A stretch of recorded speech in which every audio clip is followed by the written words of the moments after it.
Alright, hey everybody. So I'm a little late getting this video out, but I wanted to point out before the night is over that ESPN released a documentary called 144, and this is being released live tonight.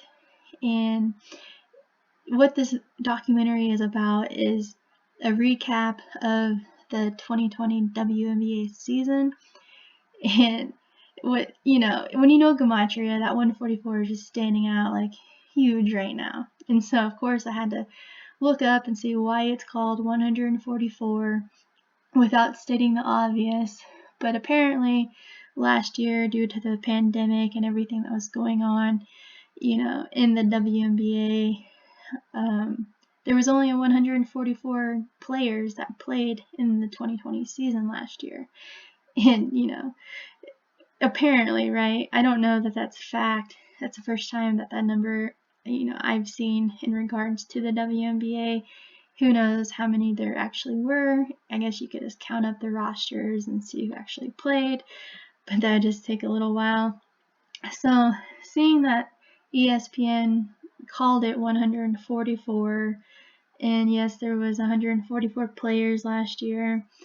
It's just that huge number that Zach's always talking about. Jesuit order, the people who control the whole entire world, especially in entertainment, sports, celebrity news and gossip, and, like movies, everything, news especially. But Jesuit order 144. And, they control the WNBA, no doubt.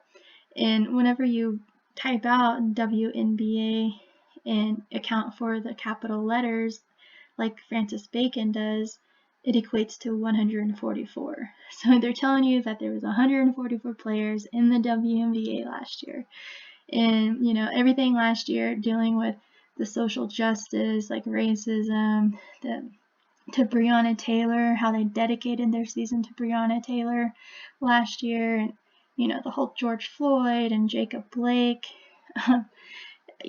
Just wild, because even WNBA protest equals 144, and there was a lot of protests, a lot of t-shirts made that the players would wear, like say her name, justice for Breonna Taylor, and everything like that. So just seeing that even WNBA protest equals 144, you gotta think about things.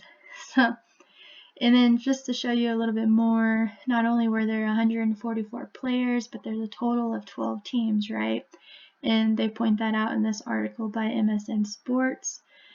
144, the square root is 12. And 12 is the Fibonacci number as well. So, they have a strong relationship, 144 and 12.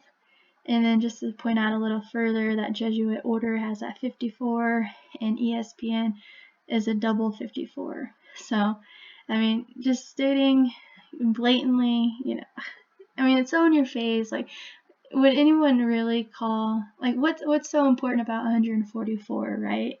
Like, to everybody, and they see a title of a documentary called 144, people are just really gonna take it in, like, oh, they named it because that's how many players there were. Like, has that ever been done in any other documentary about sports, about the number of players there are? I doubt it. It's just because that 144 hits hard and it's all over the place. All right, see ya.